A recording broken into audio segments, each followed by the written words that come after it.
If you don't know what you're going to work, if you don't know how you feel, just start working on one and then start working on the other. Well, I'm more But interested we're in the we're end. online right now, so just letting you know if you don't want to get an idea out there into the void. But yeah.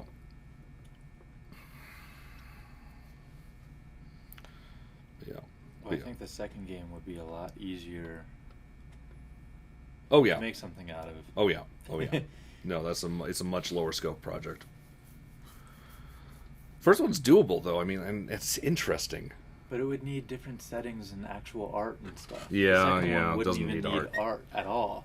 I could use geometric primitives to prove. Yeah. Yeah. I mean, I could use geometric primitives to create a prototype of the first one. But you without- need art to sell it. to yeah, make more to make than it work. just the first couple of levels. Yeah.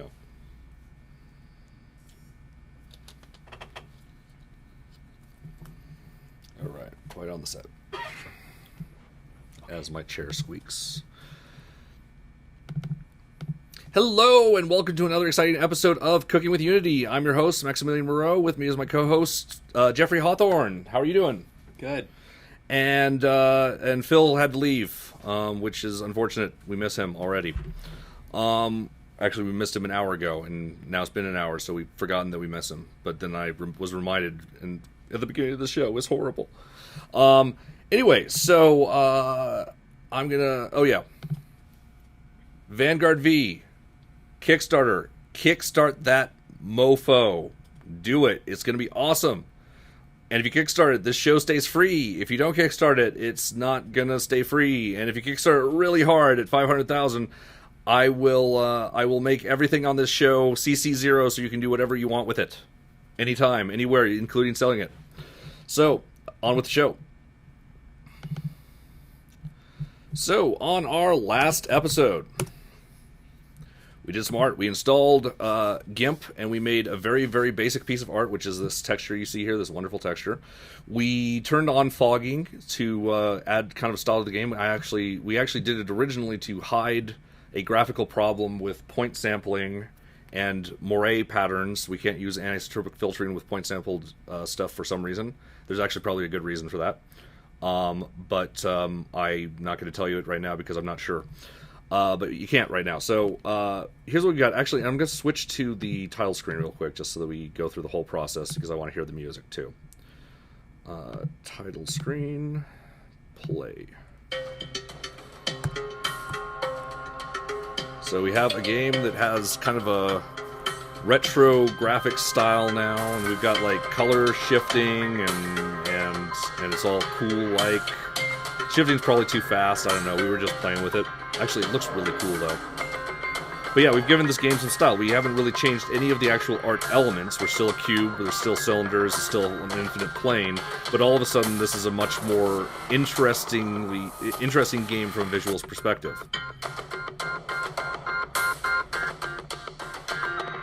Yeah.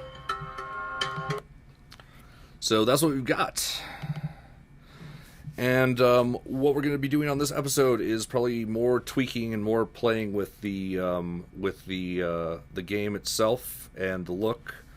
There's probably more places we could cycle colors in, honestly, if we wanted to go crazy.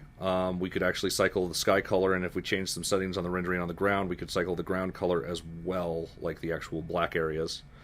I don't think I'm going to work on that, although what we did on the last episode is I wanted to actually have one of them cycling backwards, and by the way, the music automatically turns off because we only set the music on the title screen, and then it carries with us to the next level, so if we just load into this level, we will not hear any music, which actually works out pretty well for us on the show. Might not work as well for you if you were testing the game and trying to see if the game is awesome or not. Because as I said, games are better with music, games are better with sound. So, what are we doing on this one? So let's... So what I want to do is... I want to actually spice up our... I want to spice up our grid a little bit more, actually. Or should we fix the thing that we had a problem with before? You mean the cycle The direction? cycle direction thing. Let's just do that real quick. Okay.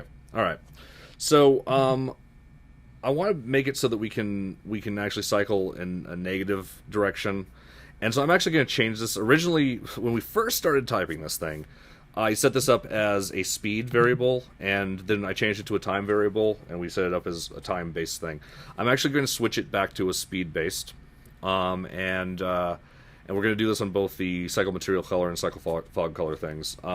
So I'm going to change this variable to be called speed, and we're going to set it to a meaningful default value. So I'm going to go with 0.1f, 0.1f. So it should cycle the full color range in 10 seconds. So, and we're going to change the logic on this a little bit. Instead of using a lerp, what we're going to be doing is, let's see what we got here. So we're going to do doing something more akin to hue plus equals speed times time dot delta time. And since we're not doing a lerp, we actually don't need to keep track of a t variable. I don't think. No, we don't. And we can actually do this in an update loop now, and I'm going to do it that way. Let's do void update. We're just refactoring this a bit. Whatever. So we're going to do hue plus equals time dot delta time. I'm going to get rid of all of this junk. Hit save. And what we're going to do after this is if hue is greater than 1.0 f,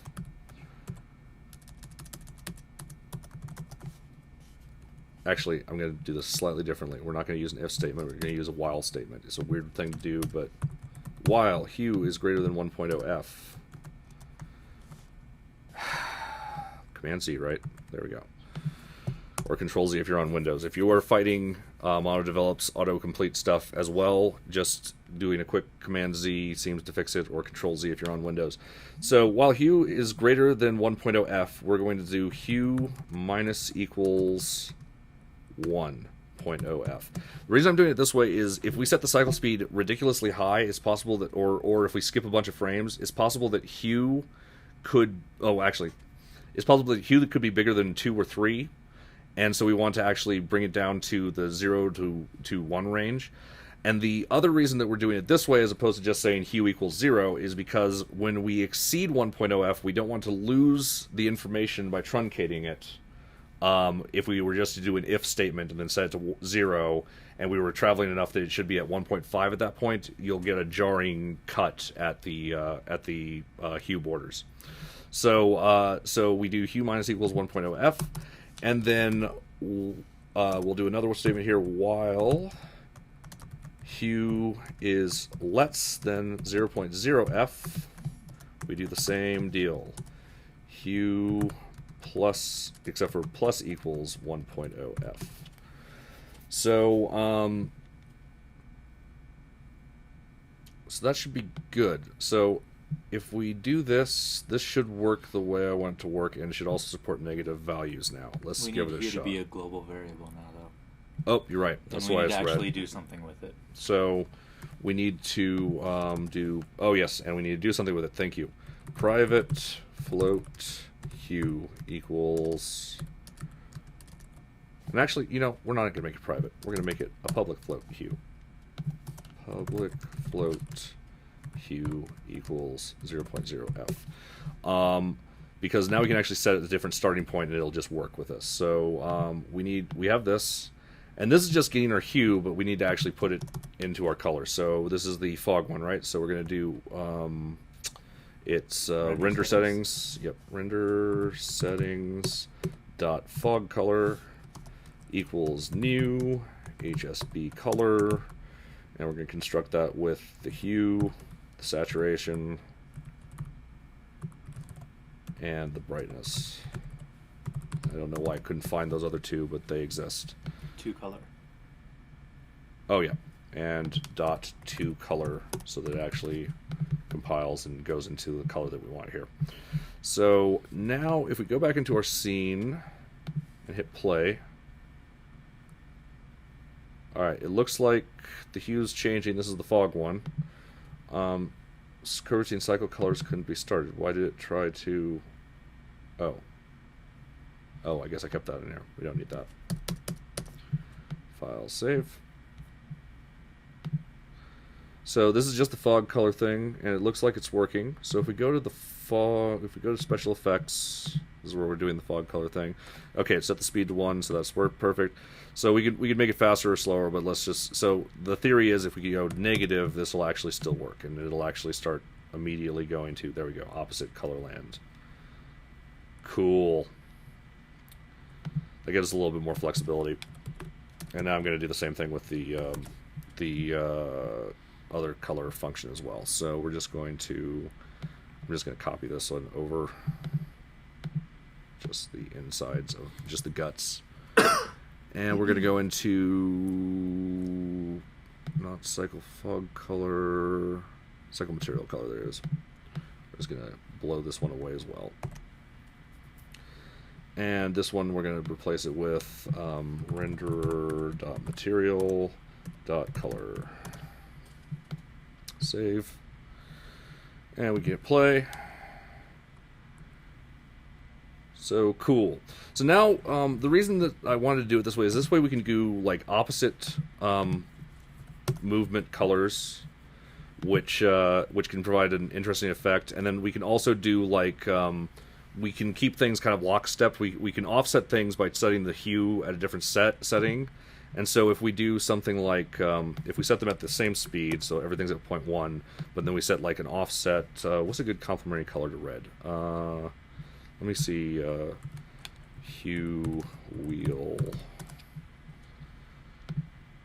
So if we go 30 degrees, we get a completely different color. What are the complementary... Let's learn about color theory. Complementary colors. So it is the opposite one that is the complementary color.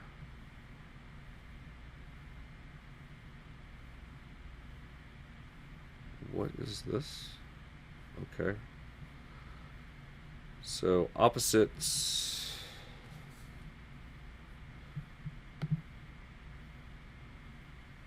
Alright, so red and green, blue and orange, I guess are complementary colors. So those, on the actual color wheel that we're using, though, I don't think those are... Are they the opposites? Yeah, they're not. Yeah, it actually, I think it's 30 degrees to get to a complementary color. Although, let's try it. So... we will just offset this one by 0.33333, a bunch of threes. And we'll hit play. And we'll see how this actually looks. I don't know, I'm not an art major, so I don't know if it actually is supposed to look right or not.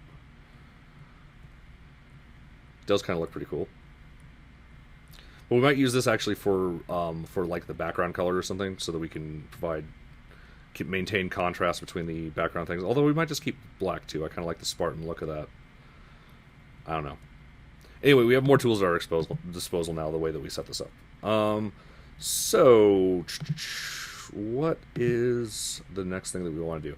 So, I want to actually do a little bit more art, and again, this is just going to be another grid. Not very exciting yet. I promise we'll do some pixel art or something later, or actually like draw something or something. I don't know. But we're going to open up GIMP. People who made GIMP are like offended by how we're using it.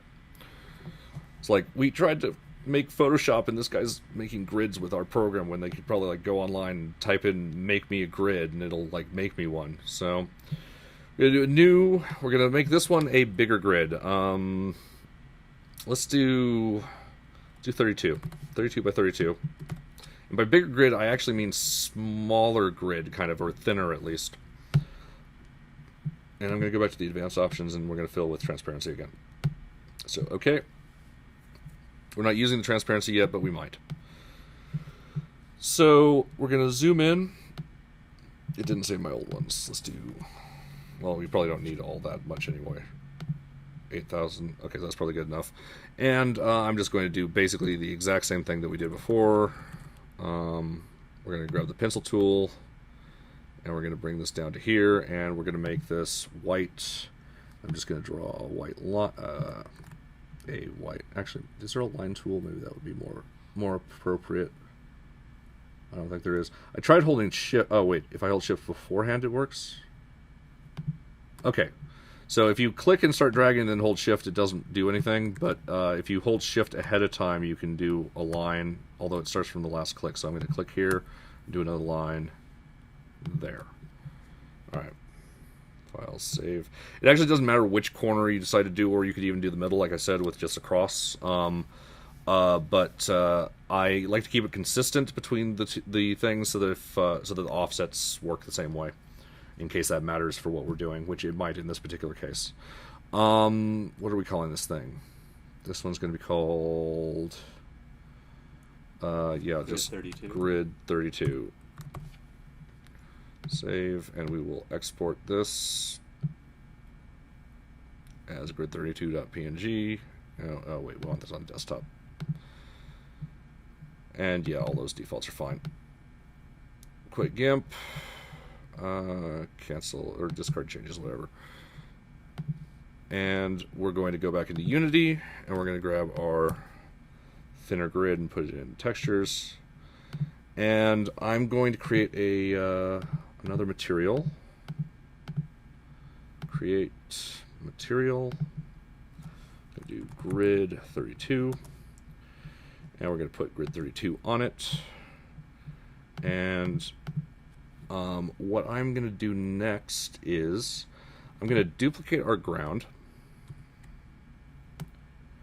And we're going to change our render settings a little bit here. On grid 8, we're actually going to use a different type of shader. We're going to use, I'm going to actually use particles additive. Ooh. We lost the fogging on that. That may not be okay.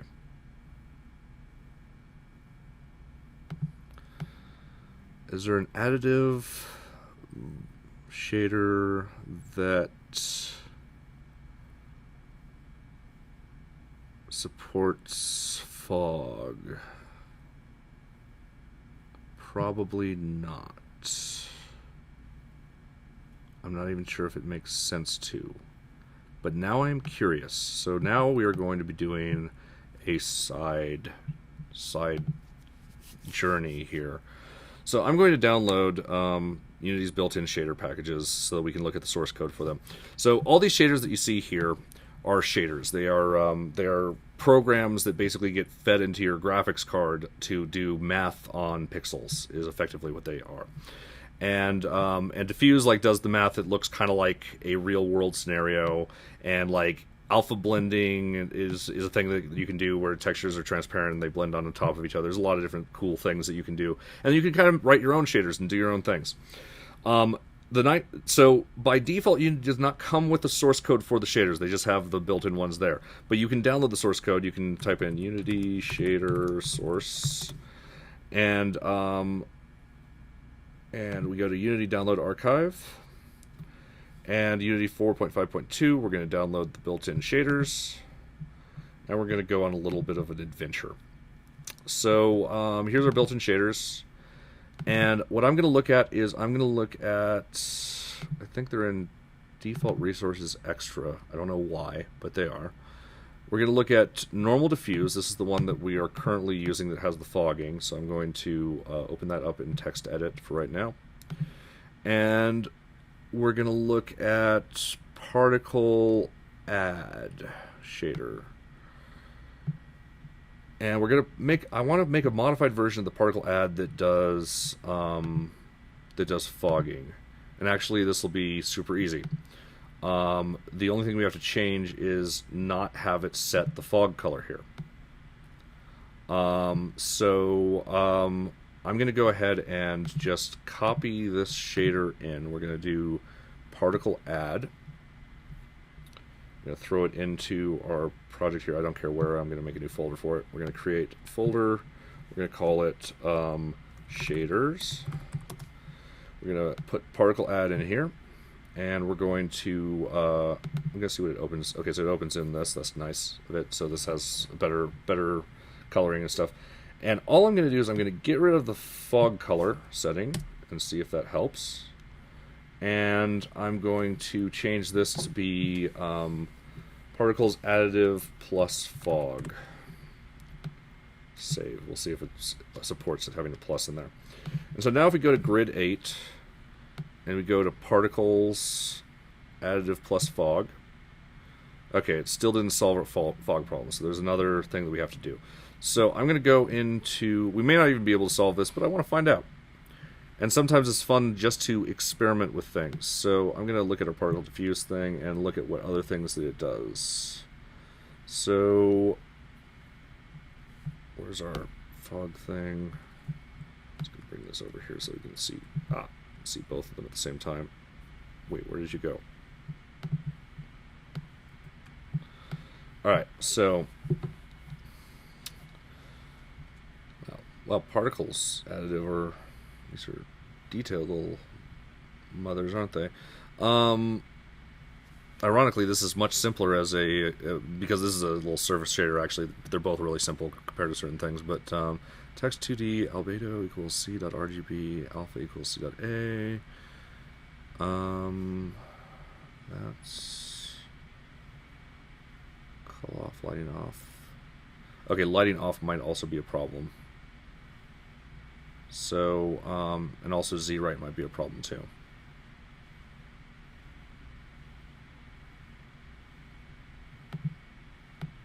Let's just get rid of this whole line and hit save and see what we get.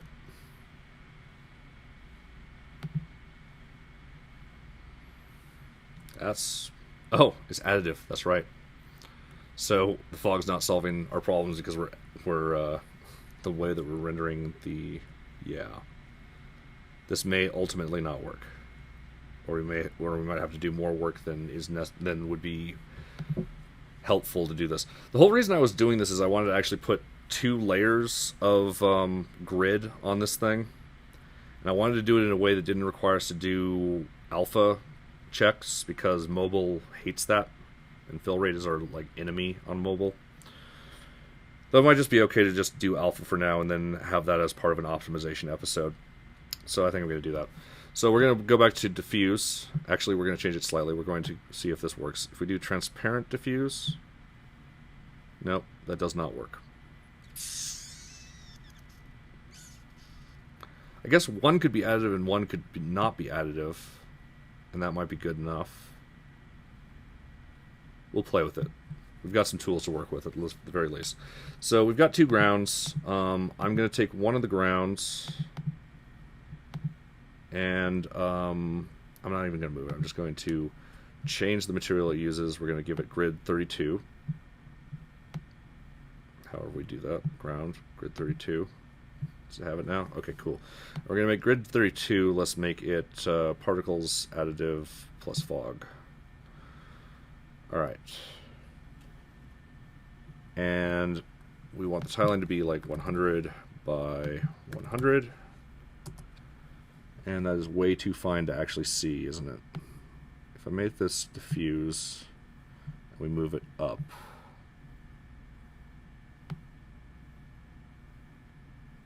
Okay. Actually, no. The problem is that we need it at a different rate. So let's look at this while it's offset a little bit. We're going to change this to a tiling of 50, no, 200, and 200. And so now if we move this back down to 0, and then we switch it back to particles additive, it's trying. There we go. So we do have to offset it a little bit. So let's do 0.1. So not make it too high, actually. 0.01. There, that'll be fine. And let's actually get rid of the MIP mapping on it, because I think it's killing us, and let's make it point sampling. So apply, point sampled, and we're going to go to advanced settings, and not generate MIP maps, and we're going to go to format, automatic true color will be fine for now. And yeah, so now if we this already has a color changing thing, so if we hit play, we got killed by the ground. And that's because the ground, both of our grounds have mesh colliders. Our player doesn't really care what he gets hit by because we didn't actually have to care about it. But now this ground is actually high enough into the player that it's a problem. So we could either move both of them down a little bit, or we could make it so the ground doesn't have a collider. I'm going to do... I want to keep the collider on the ground. I am actually just going to move them down slightly. So instead of...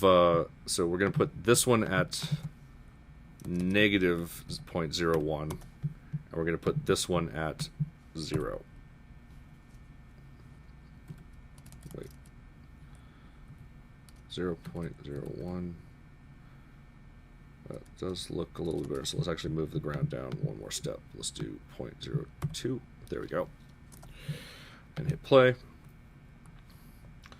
Ooh, and we already got a cool effect because of the fact that we have the texture settings are slightly different. There's different repeats, and because the scripts that we're using, even though they use the same values, are set to they're based on the texture, the total texture scrolling rate. We now have this cool offset pattern with our new grid. And this is actually what I was going for. I wanted to have something where we had kind of a cool additive effect over what we already had. I think it's interesting that it's not color cycling, though. And I think I know why. Yep, that would be why. So the reason being is on our diffuse shader, the main color is what you use for the color, but on our particle shader, it actually is using something called tint color, which is not the same variable. So we actually have to either make another version of our script that does that one, or we have to change the script for the shader. I'm going to go ahead and just make another script that works on tint. So we could just make add a public string for what the material name Good is. idea. Good idea. Default it to... Let's do that. Let's do that. So what Jeffrey is telling me, and it's smart, is right now we're using, well, not fog color, that's not the one we want. We want material color. Here we go. So right now we're using this renderer.material.color. There's actually another version of this call called renderer.material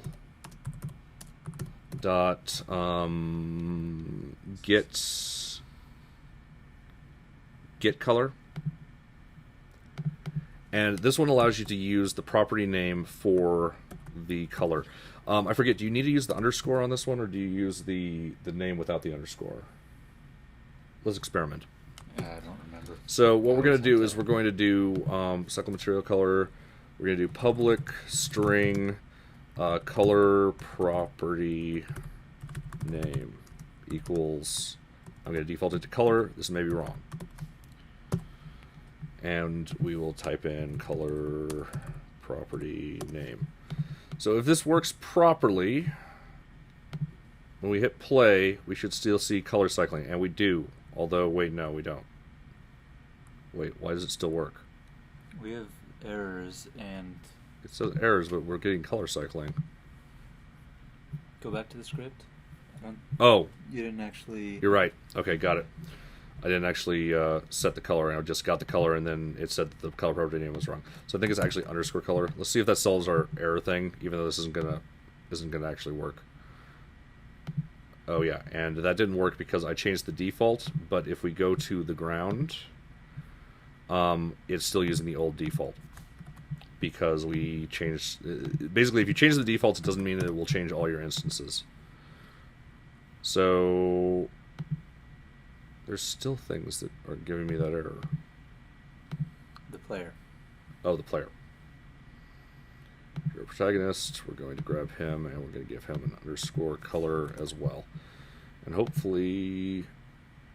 Nope, now we're getting the color property underscore color doesn't exist. So what does it even want? Is it just...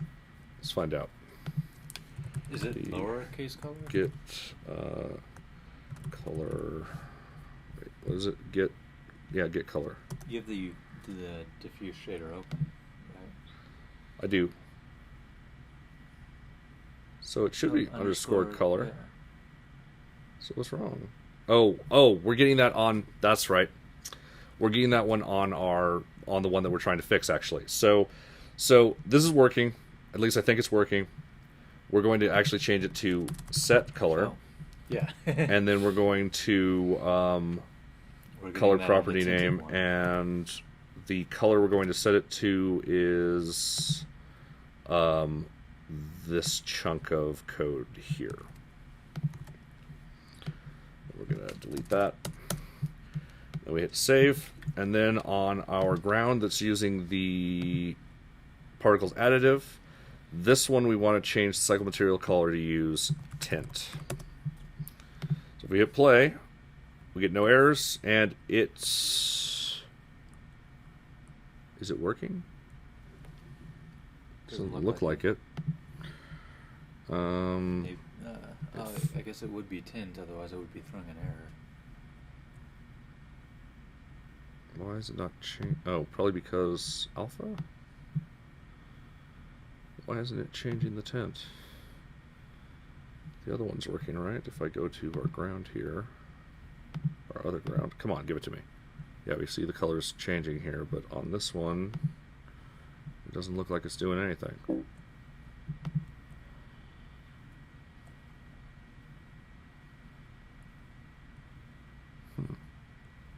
Weird.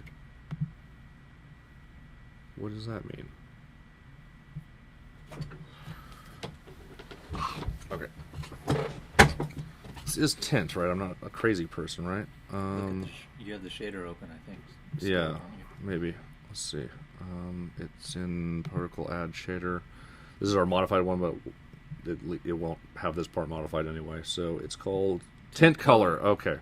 Then why did it not give an error? It's hard-coded to search for underscore color or something.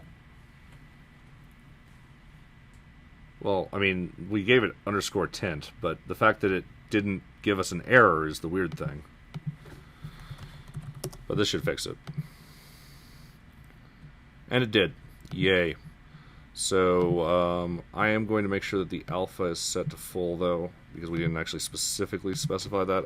I think it would ultimately be set to full, though I don't think the alpha actually even comes into the equation on this, so it doesn't really matter. And now we could do one of those complementary color things here. So we could do say on the little one, just do hue starts at 0.33333333333, and there we go. And now it will be complementary colors, which is kind of cool because when they add complementary colors, add very nicely. So let's try this again with our music. We're going to go scenes, title screen, hit save. And actually, let's go full screen. Let's maximize this thing.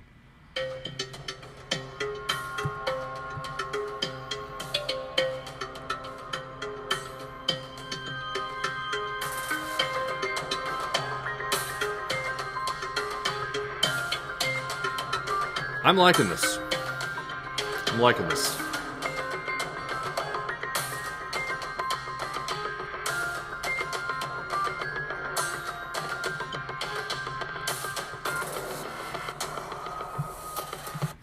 All right.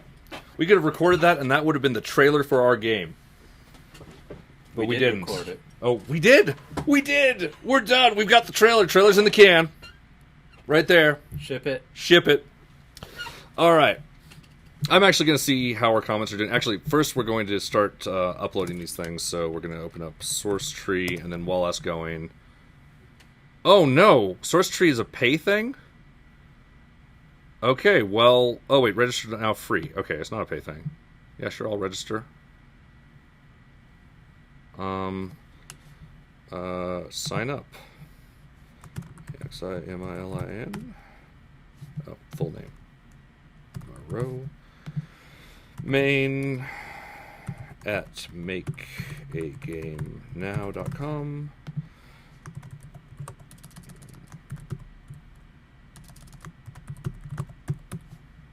Terrible. Awesome. Tell it like it is. 6, 7, 1, 2. And organization. Alright. Create account. Let's see if it'll let me make it with that terrible password. Oh, it totally was okay with it. It just wanted me to know that it's terrible. So I need to validate it probably at some point. But so I've got this thing, and then what did I need to do? Source tree. Okay, well, whatever. We'll finish the registration on that later. And I'm just going to grab all these things. We're going to drag it in here. We're going to hit commit. And push commits immediately to origin. And we're going to do blah, blah, blah, color cycle speed. Color cycle now a speed based, some shader junk, and an additive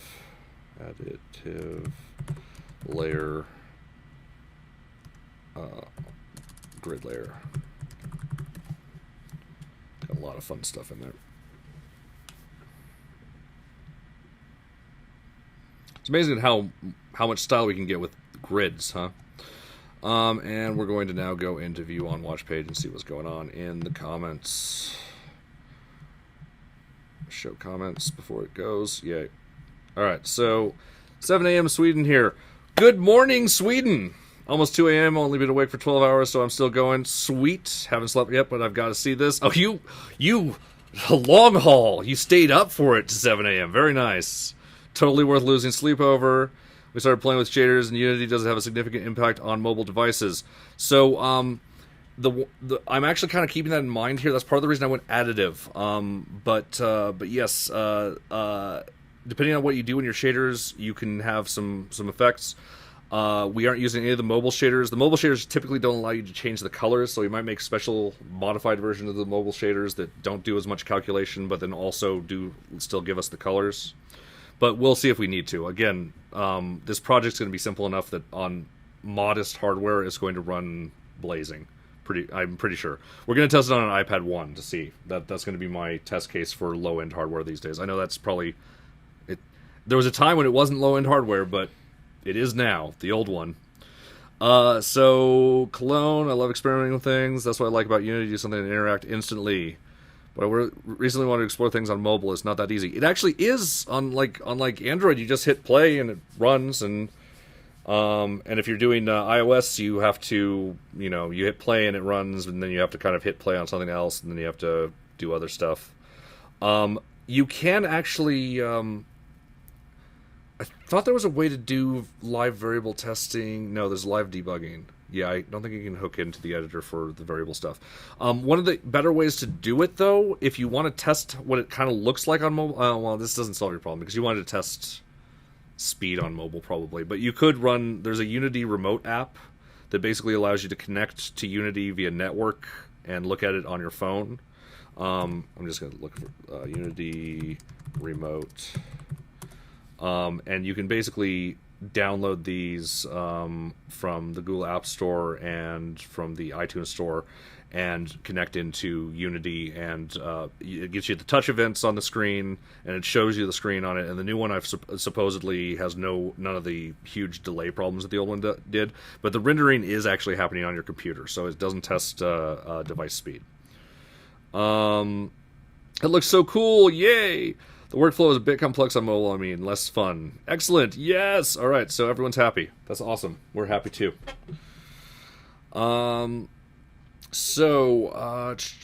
going to go to level 1. And what else do I want to do after this stuff? So...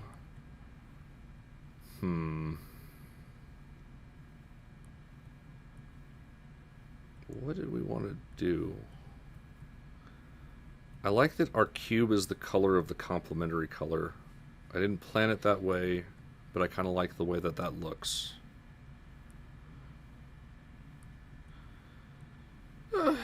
20 minutes. Is 20 minutes long enough to detect music and change the fog depth based on the beat? Yeah, sure, why not? Alright. we're gonna add some musical enhancements here. So I'm probably gonna have to do some reference work on this one while we do it, but I think we could get it done in 20 minutes. I'm gonna create a new script called Fog Beat. That's what we're gonna call it. And it's probably not a great name for it, but that's what we're gonna call it.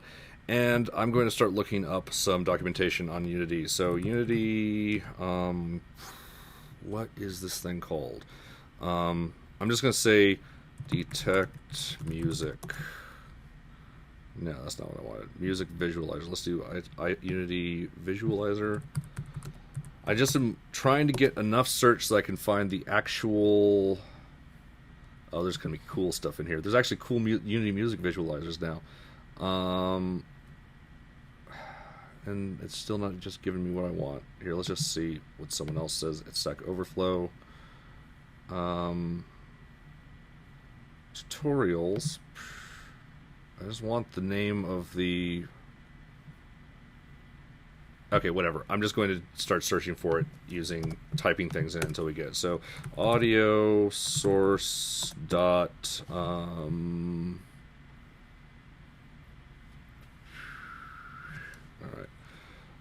Audio dot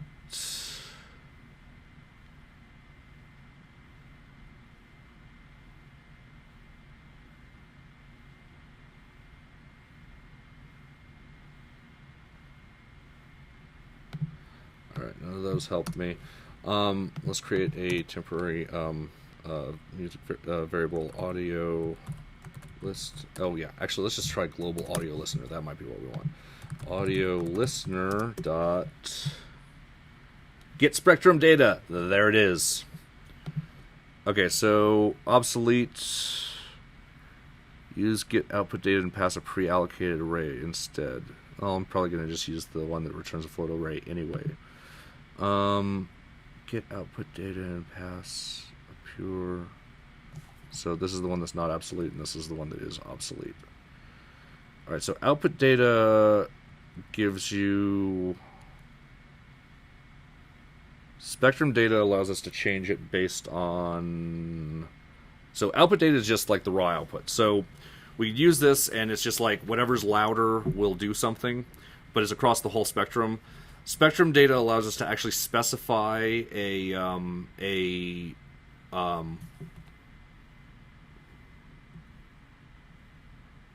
window. These both. Why did these both return an array? This one makes sense to return an array. The other one doesn't make as much sense.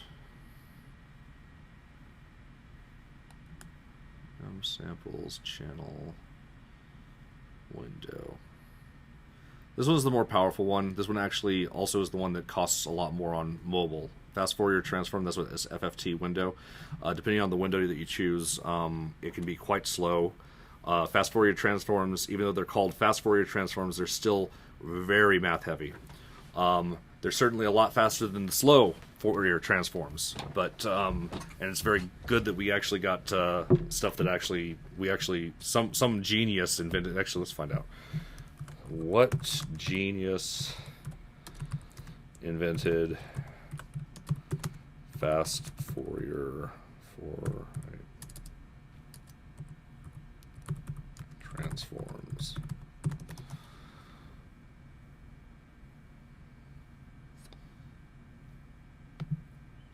I love that I can type in stupid stuff on the internet and get the right answer. It had to have been someone named Fourier, right? No. Actually, no. The fast one was probably not Fourier. History? Is there a history here? Cooley Tukey, probably. No, they probably didn't. But this is their favorite. This is like a favorite algorithm, so let's give them credit. There's probably other people that deserve credit too, but whatever. Anyway.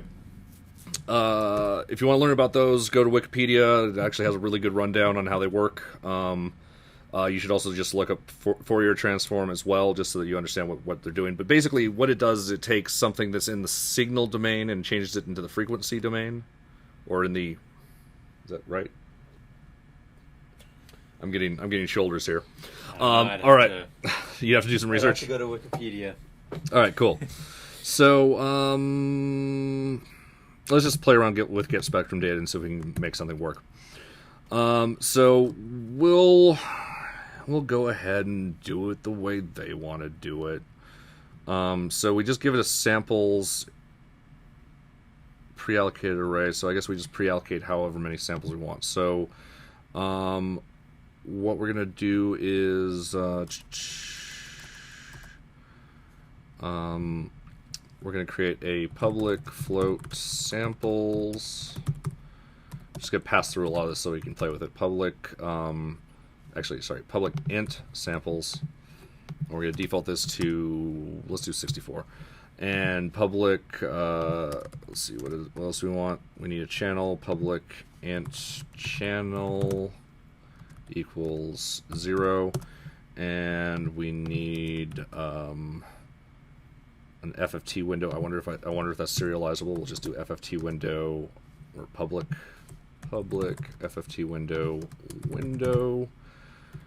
and that's really all we need. So we're going to do a float array called data equals new float array, I guess. And we will give it the size of samples. And then audio listener get spectrum data, we're going to hand it in. How does that even work? It doesn't say it requires it as an out. Yeah, it's going to modify it, I'm assuming. Let's try it. Data channel. We'll find out if I'm doing any of this right later. And window. Why does it keep wanting to put a colon on the end of it? It's weird. Alright, so we're going to get spectrum data that, and then I'm just going to debug.log. I'm just going to debug log one of the samples. I'm just going to go with data. We'll do something in the middle, like 32, just to see what we get. And we're going to plug this in. I'm going to put this under special effects because that's where it's going to be eventually. And I just want to see what we're getting for values. Okay, so right now we're getting a whole lot of nothing. This is a very, very, very, very, very, very, very stupidly low value. And part of the reason is we're not playing any music. So let's actually change that by going to level 1. Actually, let's go ahead and let's do what we should do. So the game manager is the thing that's supposed to own the music at this point. So we're going to put our music on here. Again, where's our third-party music and contact? Put it on game manager. And I'm just going to hit play. So now, hopefully, if things are going well, good. We're getting values that are not super low. They're still very low values, but we're getting them. All right, cool. Let's see if there's something we can work with here. So what I think is happening here is, and I could be wrong about this, but I've played with this in the past, and I think this is how it works. So basically, the samples is the total domain that you have of values, and it is over the frequency domain. When you're doing this as to get spectrum data, it's over the frequency domain. So 0 represents a very low frequency range. The highest value that you've set, the number of samples that you've set, is the highest frequency range, and then all that in between is the middle frequency.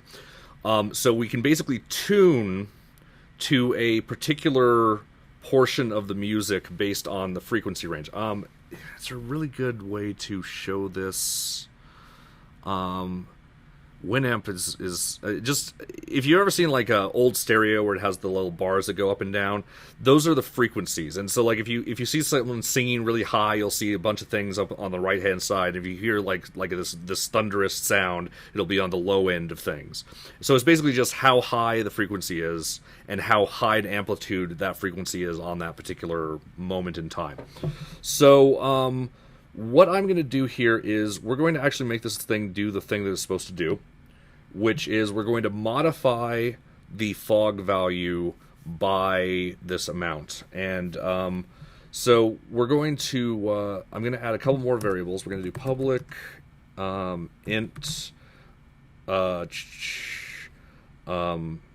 chosen actually we'll call it frequency channel,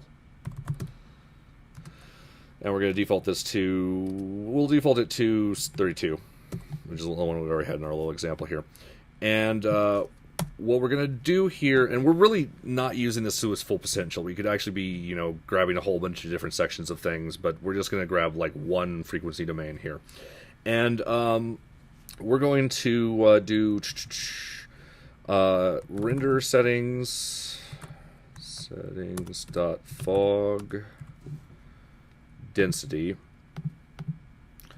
And then what we're going to do is we're going to modify it by plus, I'm going to just make it more dense, plus, actually we're going to make it equals, so I'm going to create another variable here. We're going to make a private variable, private float original fog density. So we're going to set this in the start. It's going to be original fog density equals render setting.fog density. And this way we're going to be modifying the existing value rather than adding to it and then continually getting closer to us every time. So we're going to do plus equals, or not plus equals, we're going to equals original fog density plus data frequency channel. And then we're going to do one more thing. We're going to have a public int amplitude multiplier equals. Is this what I should do? Let's do it for now. We'll do this times 1,000 to default because I was seeing really stupid low values there. So so let's start with 1,000 and we might be able to see what's going on. So we're going to hit save. I'm going to hit can't be converted to an int. Oh, we want this to actually be a float. Save. And now if we hit play, I can actually see it barely moving, but it is actually working. Let's actually make the amplitude even higher. We're gonna change it on the special effects now. We're gonna just add another 0 here.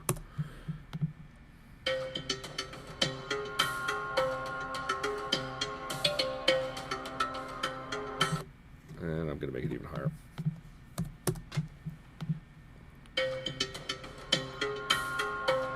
And now let's try playing with the frequency channel.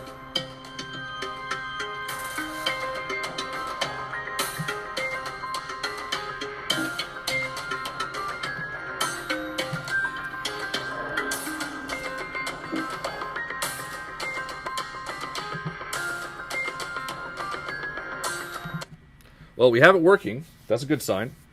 It's going to take some tweaking to get the effect that we want. Let's just see if at the very lowest end. Okay, so if we do like 100. I think 0 might be the high end, though I could be wrong. This actually doesn't look as good as I was hoping it was going to look, but we might want to do some smoothing to it at some point. Let's see what happens if we get if we do some crazy like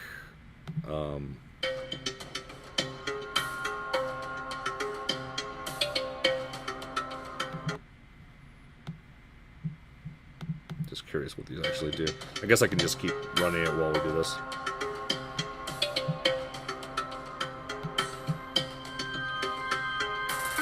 There, that looks pretty good. Let's make it not as dramatic still. Am I not? It feels like my amplitude multiplier is not working. Oh, is it being multiplied in? No, it's not.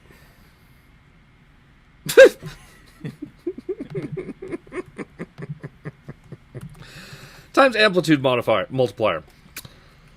Okay, and actually, I'm probably going to change that default because evidently 1.0 was okay on some of the ranges. So let's actually play with this now. Oh yeah, 100. Yeah, let's put this back to 1. We might even put it at a lower value. Let's do like 0.5.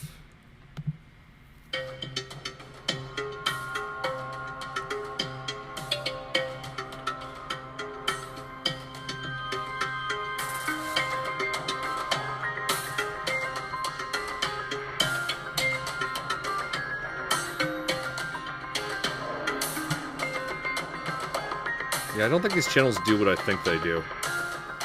Because I'm getting so little response on higher channels.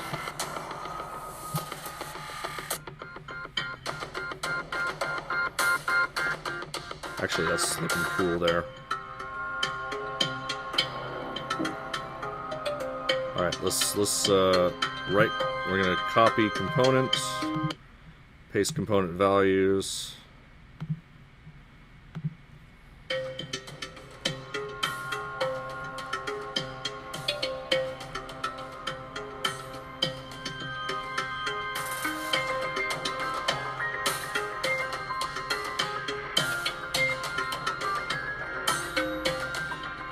There's something mesmerizing about this.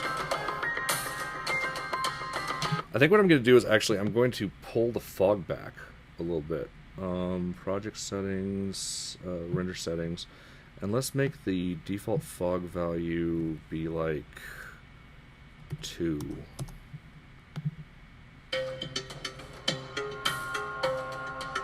Yeah, well, now we've uncovered all that ugliness that we were covering up before, so I'm going to put it back to what it was before, which I think is 4.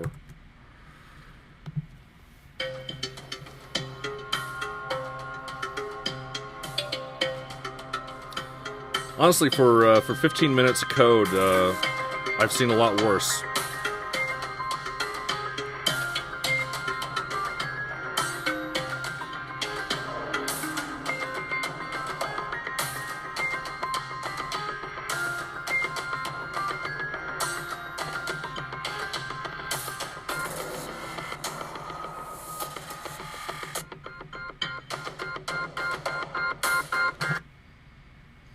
You know, I like it. I'm going to keep it for right now. Let's check this in.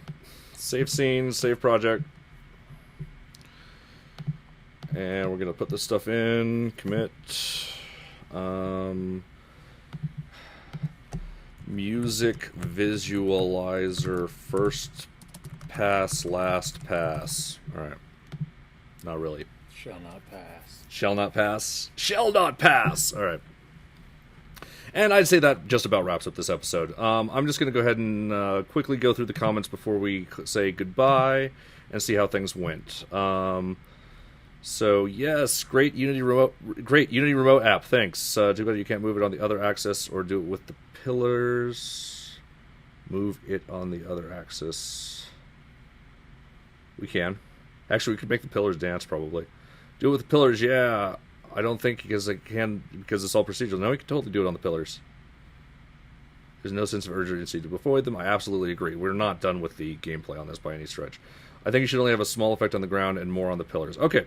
Well, I probably should have read this earlier, but unfortunately Phil wasn't here to read things for me, so we'll do pillars later. We will play with this more, and this is just a very quick first pass. So, anyway.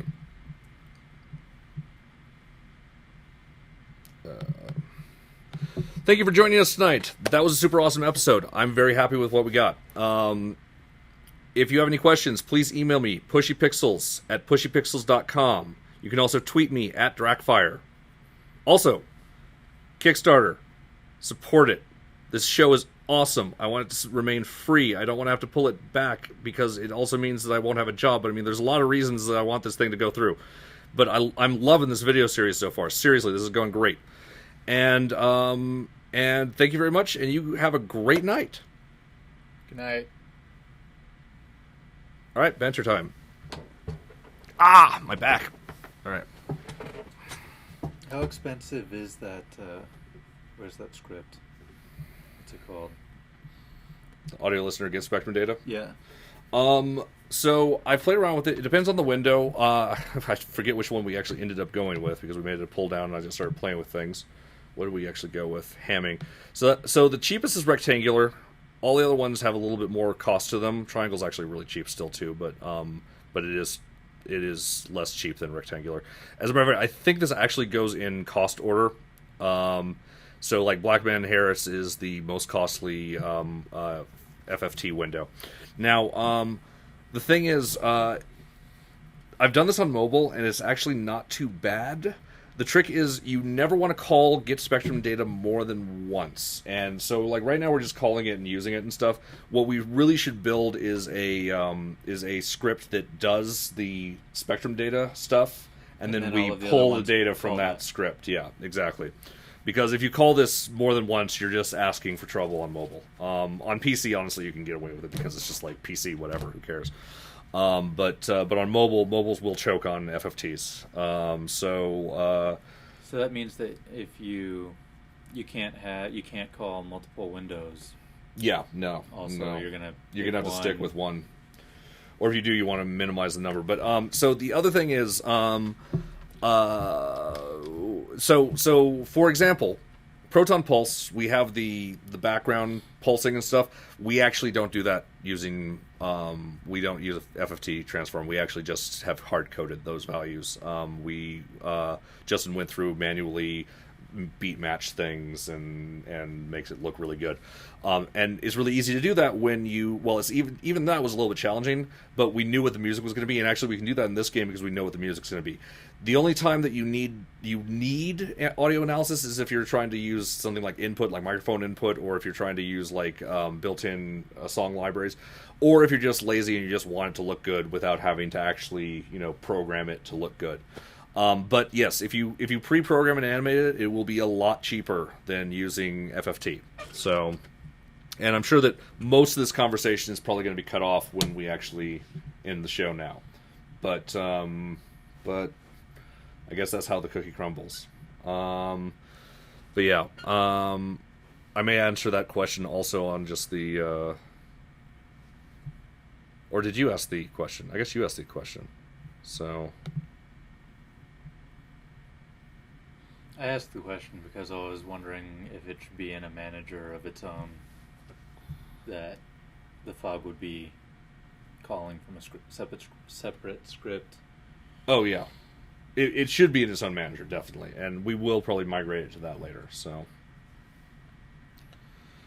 And I'm just going to do the GitHub thing first so that we have more spooling time.